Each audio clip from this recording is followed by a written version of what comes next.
I'm just back from an architectural photography shoot, and I wanted to share with you guys my process from download to culling of the photos and talk you through what I took, why I took it on a particularly difficult shoot in terms of time compression. I was literally working against the clock, so I didn't have the luxury of even using a tripod for much of this photo shoot. I just had to get those images, and regardless of those time constraints, I still have to deliver some quality images back to my architect because that's what he expects. So let me take you on that journey.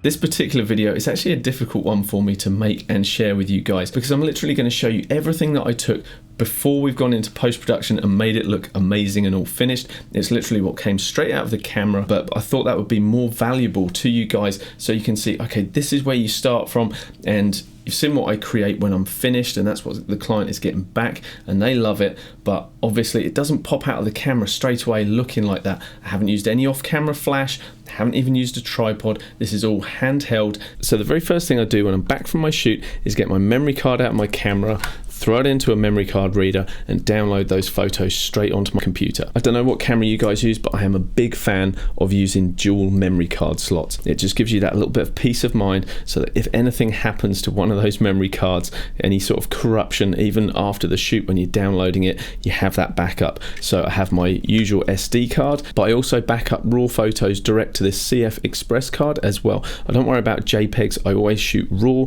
to my SD card and raw to this as well. So I have identical copies on both of these memory cards. It is just a fail-safe. I started doing this when I was shooting weddings because I'd have many sleepless nights worrying about whether the photos were appropriately backed up, which of course they always were. However, without two memory cards while you're actually doing that shoot, until you've got them downloaded onto your computer, it can be a bit of a concerning situation. You can also see from this view that I don't normally share on my channel that I'm working two monitors, which is really useful, especially if you want to be listening to some music or watching some other YouTube videos while you're working. I often do that. But no, aside from that, it is really useful to set up two monitors so that you can have your grid view in one, you can have a loop view showing the whole photo in the other. You don't need to spend a lot of money on your second monitor. It could be a really basic model. It's literally just to give you that visual real estate, just to do more on that left hand side or right hand side of your main screen.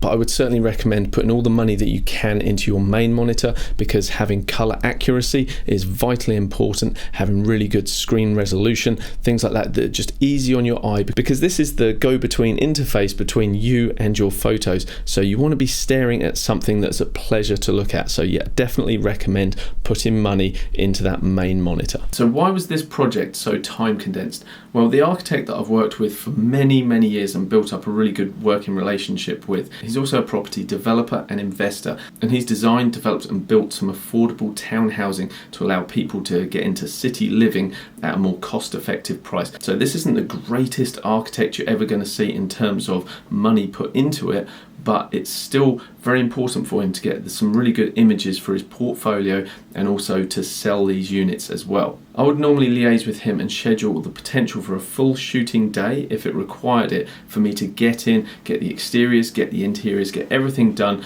and it would just be me on site with the architect going around getting these shots. However, on this occasion, due to building delays, there was actually a painter there when I turned up. There was still some stuff going on, and when homeowners were actually going to be moving into these places, meant that we had a window of opportunity of one day that presented itself in the afternoon of that day. And so I had to go and pick up my gear that was actually in for maintenance, so camera calibration, lens calibrations, all of that stuff. I had to drive out somewhere, pick that gear up, turn up to this place. I got there for 4 o'clock in the afternoon. Sunset was around 6:15, something like that. And so I had a very limited window to actually get all of the imagery that I needed to get. Now, I was happy to stay on site later to get some evening shots with car tail lights going past, the lights on inside. But for the architect, he said, do you know what, for this project, I don't really need that. I just want the sun, full sun on the front of the building, get those shots. Now, on top of that, this building sits at the intersection of one of the busiest roads in our city, and I knew that sort of 5 o'clock time when people are leaving work, I am not going to be able to get a clear shot on this.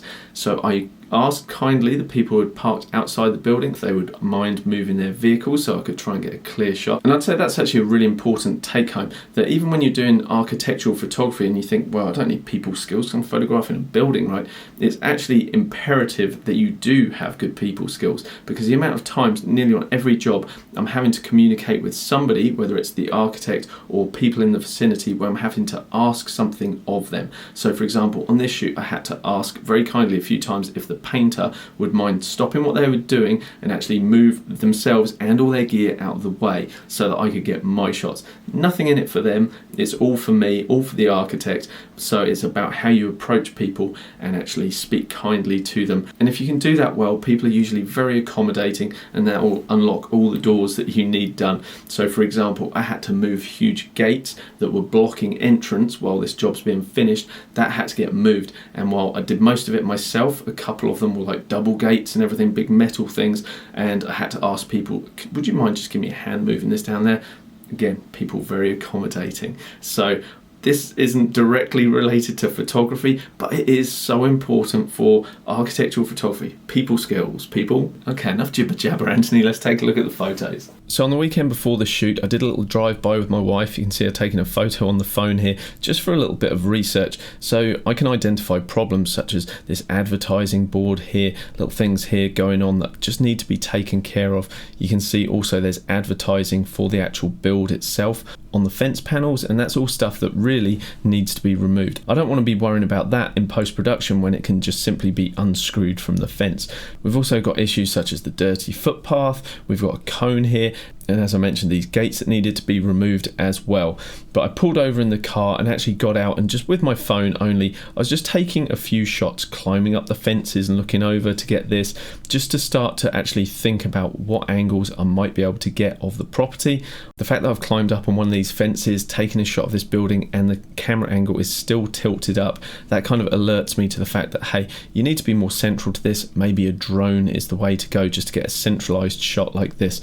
And moving on from that, I'm going to the center of the road. I said it's really busy along here, and it normally is. It was just because it was the weekend and the time that I was taking these and just choosing my shot when the cars weren't whizzing past, that I was actually able to get these. I'm starting to think about the framing of the trees, what I can do, but it's well worth just doing a little bit of research on the property that you're going to be photographing before you get there, just so that you're aware of any potential issues. So I was actually able to contact the architect in advance and say, hey look, can we get rid of these? Can we get rid of the cones? All of that, so that when we turn up to do the shoot, we just have a free run and not have to worry about it. But as is often the case, things don't always go to plan, and so you have to work around these things. So the fact that we had to do this shoot basically at the drop of a hat, get out there, none of that had actually been done, but at least I knew that that was a potential thing that I had to deal with. So I was fully prepared to be moving all of that stuff. So I arrived just before 4 o'clock, and by the time I'd finished moving those gates out of the way, my timeline was getting more and more condensed as the available daylight window was getting shorter and shorter. And so I knew I was going to have to work very quickly on this particular shoot.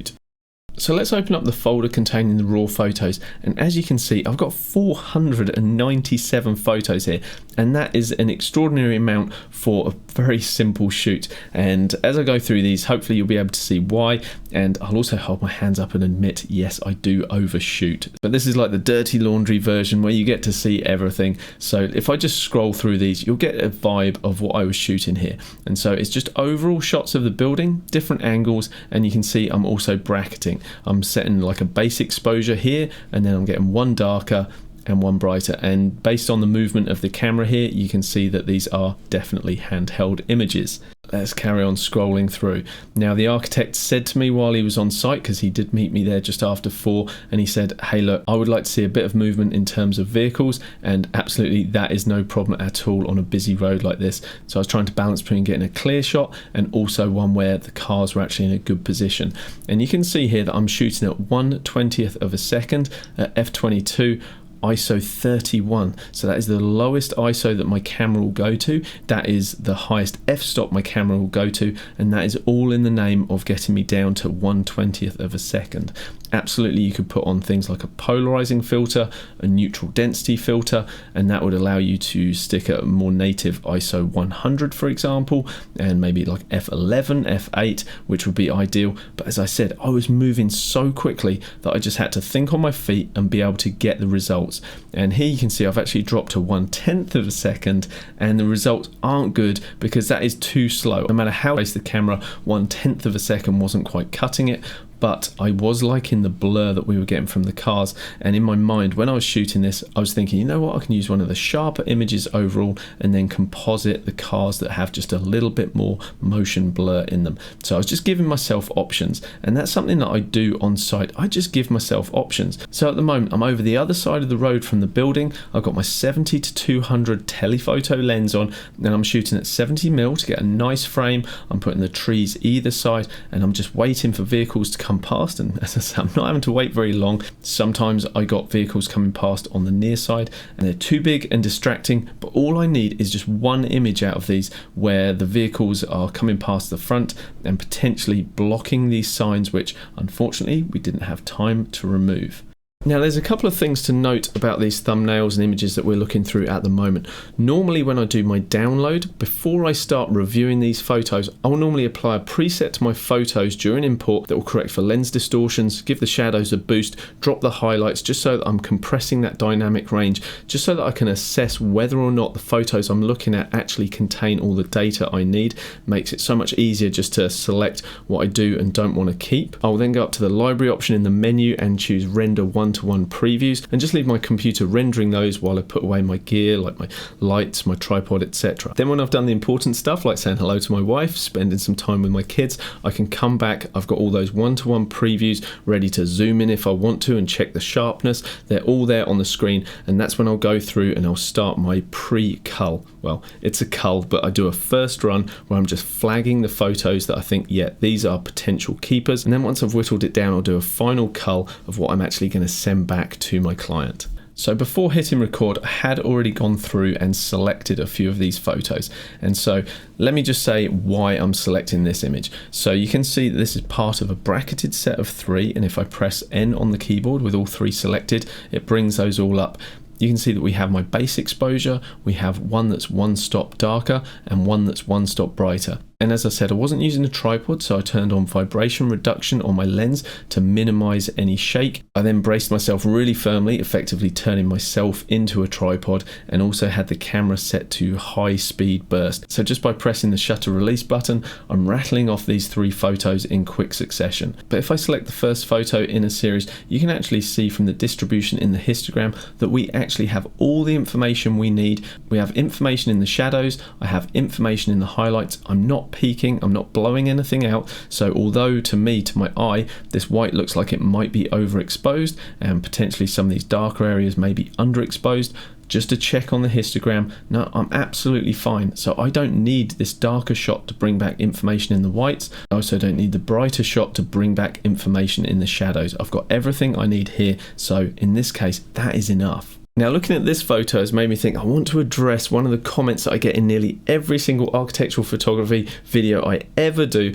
and that is, why aren't you using a tilt shift lens, Anthony? I'm actually really surprised you're not. Now here's the thing, I know that with a tilt shift lens I could have corrected for that keystoning effect where when you tilt the camera up and the buildings start to converge. I know that. However, that would have taken me time to set that up. Time I didn't have there on site. I can fix this in post-production, and if I ever have a client say to me, I'm not happy with the quality of this image for some reason, which incidentally has never happened. All my clients have always been absolutely delighted with what I provide to them as a final finished piece. If I ever have somebody complain to me about the quality, then I will consider investing the extra money I need for some tilt shift lenses. But for now, you can also say, well, you want to get it right in camera on site.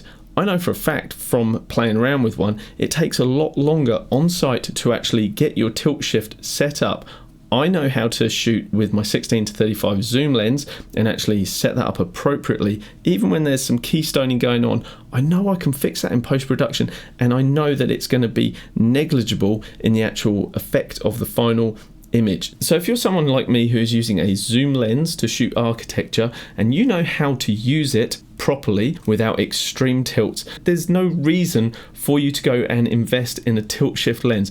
People who say you've got to shoot with a tilt shift lens, if you don't, you're not a proper architectural photographer. I say to that, like, seriously, don't be snobbish about it. It's the final output, what you're sending to your client, that matters, not the gear you're using. So forget what people say about being purist and having to capture it in camera perfectly. No, you don't. If you want to use post-production to make up for any shortcomings of your equipment, especially while you're building up what equipment you're using, for example, the quality of your lens, maybe a slightly smaller sensor size, and you're having to upscale your image for maybe some billboard work or something like that, and you're using software to get to that result rather than shooting it originally on a medium format camera, for example, then don't worry about it. Seriously, like, do what you got to do to get quality results back to your client. It's when the results are not quality that you're sending back, that's when you want to worry. Okay, rant over, done. I know that's going to irk some people, and they'll be there in the comment, like all angry because I'm poo-pooing tilt shift lenses. Like, if you've got one, great. But anyway, like I said, rant over, back to the photos.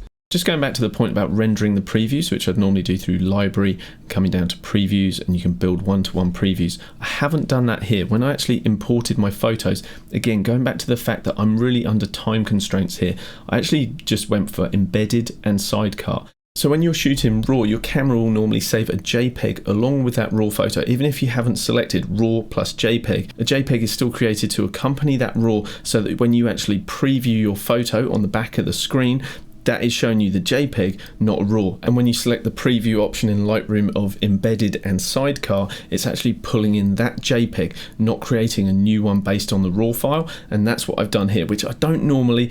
It was literally, that is a quicker way of actually viewing your images straight in Lightroom. And so I just went for that option in this particular case. Okay, back to Lightroom. I'll often press Shift F on the keyboard, and that actually just gives you a little bit more screen real estate by getting rid of your menu bar. So if I spin through that again, you've got three options: one with the menu bar there, a slightly contracted version of the menu bar, and then completely gone. You can also flip in the side panels as well. There is a shortcut for doing that, or you can just click these little arrows here.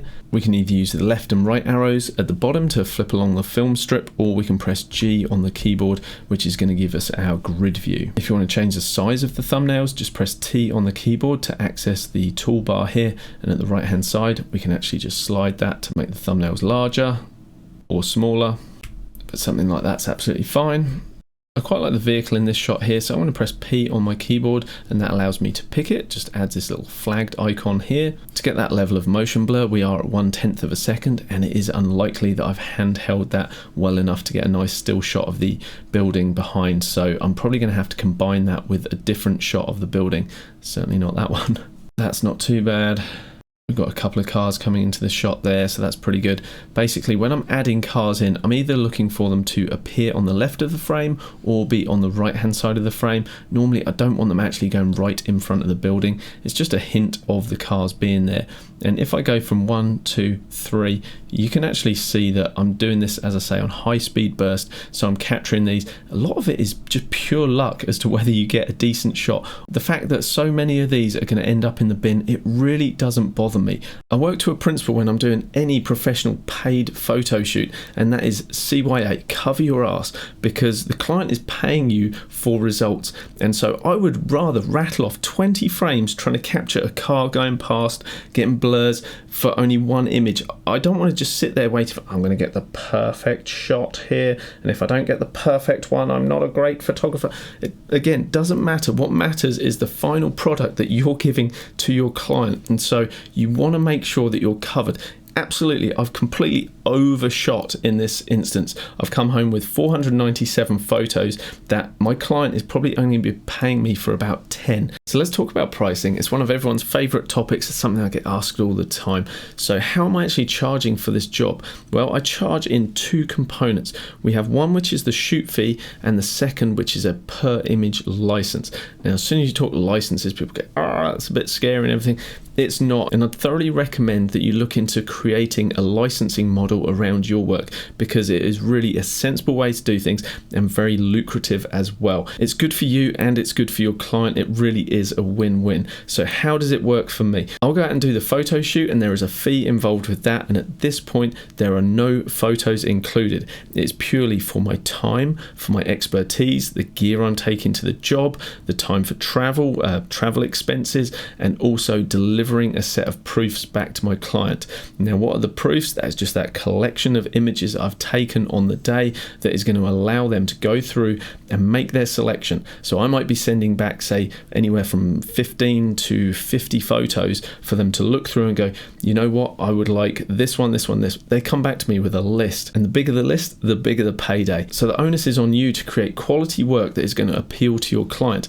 And this can help you present this pricing model to your potential clients, because you can say to them, if I don't do a good job for you, I'm not getting paid, because if you don't want the photos and you're not buying anything, I don't get paid, no one wins. So it's in my best interest for you to love these photos. And that's where this can differentiate you from, say, real estate photography, where people are paying for a package of, 10, 15 photos, whatever it is, and they say, here's your bulk price. They don't really have any incentive to go the extra mile to level up their quality, whereas you do as an architectural photographer with this particular method. So I'm absolutely making sure that I cover myself while I'm on the job. I want to make sure that I've got every angle that the client will want and more. So for example, this architect often has some very strong ideas about where he feels that the best angle is to get the photo from, and it's not always what I think will be the best angle. So it's quite interesting. I'll always make sure that I get the shot from where he wants it, and then I will try and improve that shot and get it from somewhere else.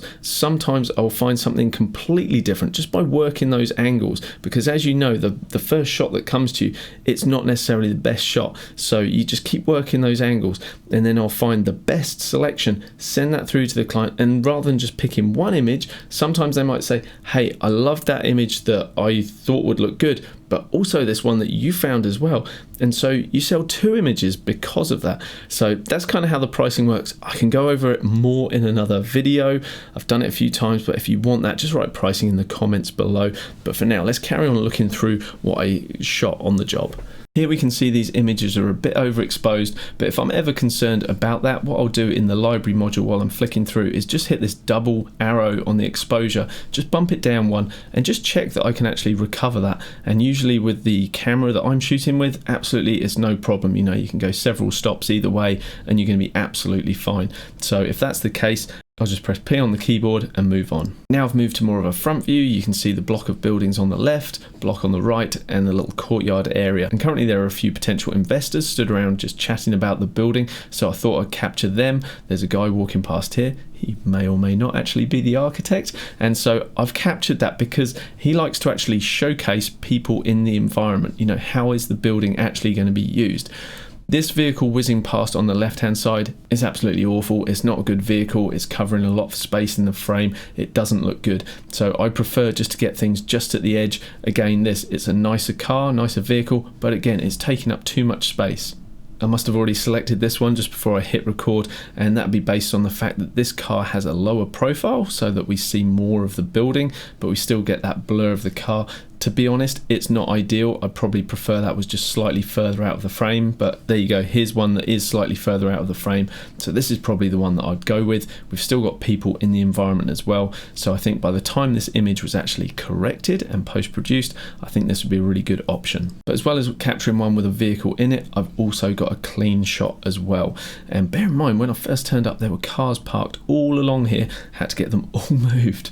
In terms of including a vehicle, this is the sort of thing I like where it's just edging in from the side of the frame. However, an old BMW isn't really what we're after, but I'll flag it during this initial pass just in case I don't actually find anything better. And now I'm onto those cleaner shots. Again, lots of shots with vehicles. I cross the road from here, go and stand here with the camera, and I'm facing towards these buildings on the left-hand side. Just as I do, this guy starts walking across, and so I'm absolutely going to take these photos. He held his hand up to me. He's like, "Oh, sorry, mate, didn't realise you were taking a shot." Absolutely fine, buddy. This is exactly what I'm after, putting people in the frame. I may need to blur him out just for anonymity, you know, just put a slight motion blur on him in post-production.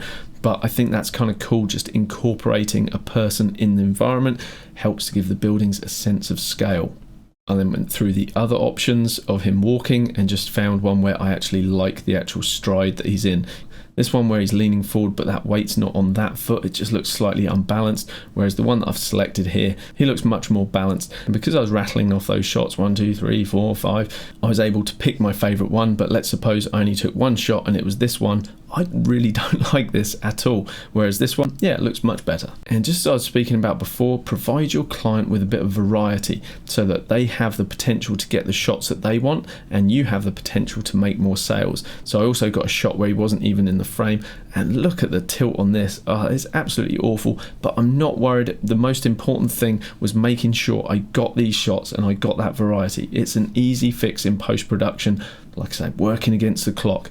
So a quick spin of the camera, so we're going into a vertical mode, again giving ourselves options. Now I don't need both of these, this and this, both very similar. So again, if I push that exposure back down and I make sure we've still got detail in our histogram, which we do, I'm happy just to keep this one. So I'm going to press U on my keyboard to unpick that one. And here I just picked up a couple of details, nothing fancy whatsoever. I've pre-picked 2 of these, and if we look at them side to side by pressing the N key, you can see that the slightly overexposed one will actually be a better option to work with. So it looks like we're peaking here, maybe, but we're not. If we look at the histogram, it's still okay. And because we have such a black area in the fence here, this is going to give me more option for bringing back detail here. Look, if I do a couple of bumps on the shadows here, you're going to see that we have all the detail we need to bring that fence line back. Whereas if we do the same thing with this image, which is 1 stop darker, even if we bring it back, which we can, that is going to be a little bit more noisy. We're going to see more noise in those shadows. So based on that, I'm pressing the U key and I'm unselecting that. We're just going to go for this one. Here I quickly climbed up on the fence and took this shot. Again, may not be selected, however I'm giving the client variety, and by the time I've retouched this, it will be a perfectly deliverable file. From here I started moving into the courtyard, and again I'm bracketing 3 exposures at a time, and in this case it's a good job that I am, because I'm finding that this is too overexposed. We've got so much white going on here. Going for the darker exposure here is a much better option. However, I don't really like this frame. I'm just shooting this as I'm walking in. I'm like, okay, this isn't a bad angle. I'm going to grab it, because as you can see from the length of these shadows, I haven't got long before the sun drops a little further and this shadow starts intersecting with the building here, and that's not what I want. I don't mind it being on the floor, but I don't want it over the building. So I'm literally having to rattle these shots off as quickly as I can. Again, you can see the shadow lines starting to encroach on the building, so I'm literally only just getting these shots in. For this one, I'm actually going to select the brighter option here, because we're not losing detail in the highlights, although it looks like it's very blown out. Again, checking the histogram, we can see that no, we've got all the detail that we need there in the highlights, so that's okay. When I took this one, the architect pointed out these posts over here intersecting with this other building, and he said to me, "Now you'll just take those out in post-production, won't you, Anthony?" And I was, well, it's quite a lot of work to actually remove each and every one of these. So I did a reframe. I got much lower on the ground and I used this vehicle to try and block most of them, and then taking these 2 or 3 out here is going to be much easier because they're just intersecting with the roof line, whereas in the previous one they were going all over the building, over different things, and that's going to be a much harder job to actually clone those out believably. And it's also time consuming. And so if I can get a shot on site, and yes, I know we've got an extreme tilt going on here, but again, I can absolutely fix this. And the fact that we have these parking space numbers so close to the camera, they're disproportionately large, I will probably just replace those, clone those out with another bit of concrete. So I'm not worried about that, but the fact that I'll potentially save myself an hour in post-production retouching all those poles, that is a big deal to me. Now this photo that I took just moments after the previous one, you can actually see what a difference we have here. Now they're very similar, we're focused on the same set of buildings, however the initial one just caught the side of the building here The next option that I took a step probably not even a meter to the right, and that enabled me to get the line of the building on the left hand side here. So this image here I think will be more valuable to the architect because it's helping to tell more of the story than the image on the left. Here we're showcasing the building on the right, but the building on the left, all we get is the side of the wall. Whereas in the second image, very similar, however now we get the front of the building on the left hand side as well as the image on the right. We're telling more of a story in this image, so I think the client will probably prefer this one. For the next shot, I turn 90 degrees to my left and I can see the courtyard here. And just in the very corner here, you can see the person who's actually doing some painting on the doors. And this is the lady that I had to speak very nicely to and get her to shift herself once more and move all of her gear around the corner. She didn't need to move too far, but that enabled me to get a clean shot here. I'm not worried about any of this kind of mud on the floor, because she said, do you want me to sweep that up, get rid of that?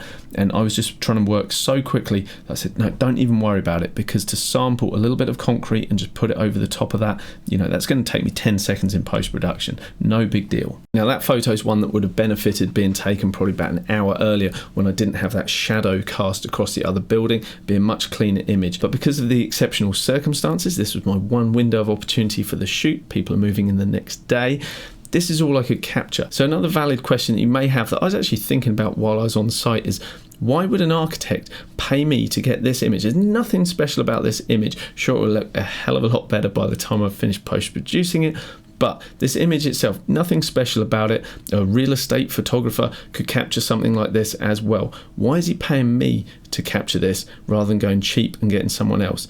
And one of the main reasons that I think about is reliability. He knows what he's going to get from me, and that's come about through years of building up a relationship of trust. And so rather than cheaping out and going, you know what, I'll get somebody who can come do this for a couple $100, the whole thing, he's come to me. It's going to cost him a couple of $1,000s, but he's happy to do that. What he has by using me is an assurance that he's going to get the results that he wants. And so I'd strongly recommend to you guys, in the name of fostering really good working relationships with your clients, always go the extra mile. Be affable, be likable, always be prepared to do more, always be prepared to deliver more than what they expect, and you will build a lifetime of loyal customers who will always come back to you. Okay, let's speed up with a bit more of an overview. So you can see I'm getting some different angles in the courtyard. Again, I'm shooting 3 bracketed exposures, but here I actually spin the camera back towards the sun and I realize that I'm probably not going to cover enough dynamic range in a set of 3, and so I think I've moved up to a set of 5 exposures for these images. So we can see we've got a base exposure. The next shot I've got 2 stops under, 1 stop under, had that base, and then we've got 1 stop over, 2 stops over. And even though I'm not shooting on a tripod, I'm still going to be able to merge these down to an HDR image and get the best out of that photo. Okay, there's some more images through the courtyard. Again, similar concept of shooting back towards the sun, just for something that's a little bit different. These really aren't my best photos, but based on the building that I was photographing and what the client expects from them, their end use of just sort of advertising these town units to potential investors and homeowners as well, these are going to serve the purpose. I also checked in with the client about interiors. He said, I just need 1 shot. Just take a shot of the kitchen from here. And literally all these apartments are is a downstairs with a kitchen and a small carpeted area that's kind of like a lounge, and upstairs that has a bedroom and a bathroom, and that's it. So I bracketed this image here, and we've got all the lights on. Again, working with speed because the architect just wants to lock up and get out of there. And so I do another set just with natural available light. I missed a light there, but that's what happens when you're working quickly. You make small mistakes. Normally I would take a couple of shots with an off-camera flash as well, but in this instance I just did not have time, and so I've done the best I can with what I had there. And trust me, by the time I finish polishing this up, this image is going to look great. And at this point the architect says to me, that's it, Anthony, that's all I need, let's go. At this point I can tell he's just itching to get out of there. So I said, look, just leave it with me, I can lock up, I'll go upstairs, take a few shots, see what I get. And that is, again, the beauty of this system, is that I can go and spend 15 minutes, get a good shot of the bathroom, get a shot of the bedroom, and then if he wants to invest in it, he can. But if he just decides, yeah, I told you I don't want that, he doesn't have to. And now that's on me to actually go and capture those images and go, I hope he wants them.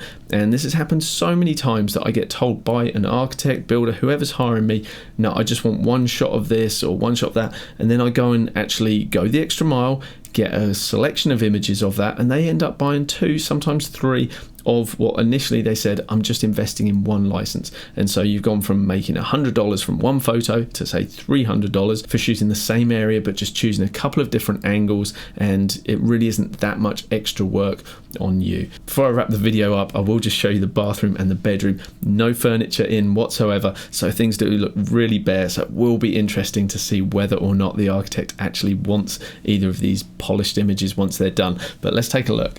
So here's the bedroom, which is literally a box with a window. So I've tried to make it as interesting as I could with the sun just poking out from behind the tree here. I'm going to need to do a little bit of work to bring back all the information from the exterior and the interior.